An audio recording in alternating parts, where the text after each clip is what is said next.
দেশ নায়ক তারেক রহমান এসছেন। আমরা কি আনন্দিত না? সবাই আনন্দিত। মাননীয় প্রধান অতিথি প্রধানমন্ত্রী শহীদ রাষ্ট্রপতি জিয়াউর রহমানের নামে এই বিশ্ববিদ্যালয়ে একটি হল ছিল। সেই হলটি বিগত সরকার শুধুমাত্র শহীদ রাষ্ট্রপতি জিয়াউর রহমানের নামের কারণে আজকে পরিত্যক্ত অবস্থায় ফেলে রেখেছে।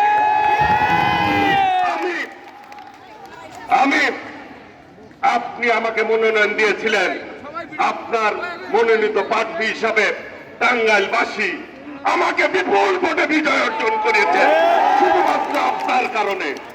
আমি এই বিশ্ববিদ্যালয়ের দুটি ভবন অতীব জরুরি হল, এই দেখো দুইটা হল অতীব জরুরি। একটি শহীদ রাষ্ট্রপতি জিয়াউর রহমানের নামে দরকার, আর একটি দেশ নেত্রী বেগম খালেদা জিয়ার নামে। এটা ছাত্রদের প্রাণের দাবি। একটি রিসার্চ সেন্টার দরকার,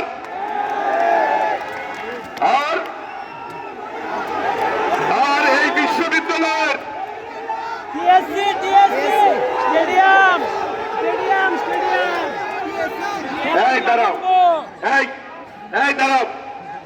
এই বিশ্ববিদ্যালয়ের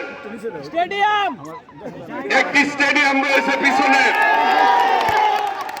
শহীদ রাষ্ট্রপতি জিয়াউর রহমানের নামে আমি খেলা উদ্বোধন করেছিলাম, ক্রিকেট খেলা। এই স্টেডিয়ামটি সবাই চায় এটি উন্নত মানের হোক, জায়গা রয়েছে। আমি আপনার হাত ধরে রাজনীতি করেছি, আপনি আমাকে এই এলাকার মানুষের প্রতিনিধি হিসাবে প্রতিনিধিত্ব করার জন্য আপনি দিয়েছেন। ওনারা আমার আস্থা রেখে আমাকে নির্বাচিত করেছেন। আপনি আমাকে মন্ত্রী পরিষদে স্থান দিয়েছেন। টাঙ্গাইলে ৩৫ বছর পরে টাঙ্গাইল সদর থেকে কেউ মন্ত্রী হয়েছে।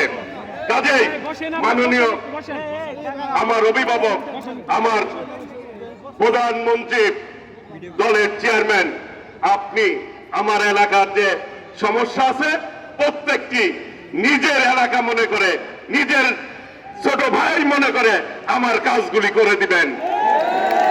এই নেতা আছে? ওই বাংলাদেশের জনপ্রিয় কোন নেতা আছে? সবাইকে হাত তুলে বলতে হবে নেতা আছে। ওই সেই নেতা তারেক রহমান। এখন বক্তব্য রাখছেন আমাদের অভিভাবক, আমাদের নেতা, গণপ্রজাতন্ত্রী বাংলাদেশ সরকারের মাননীয় প্রধানমন্ত্রী, বিএনপির চেয়ারম্যান, দেশ নায়ক তারেক রহমান। আচ্ছা, এখন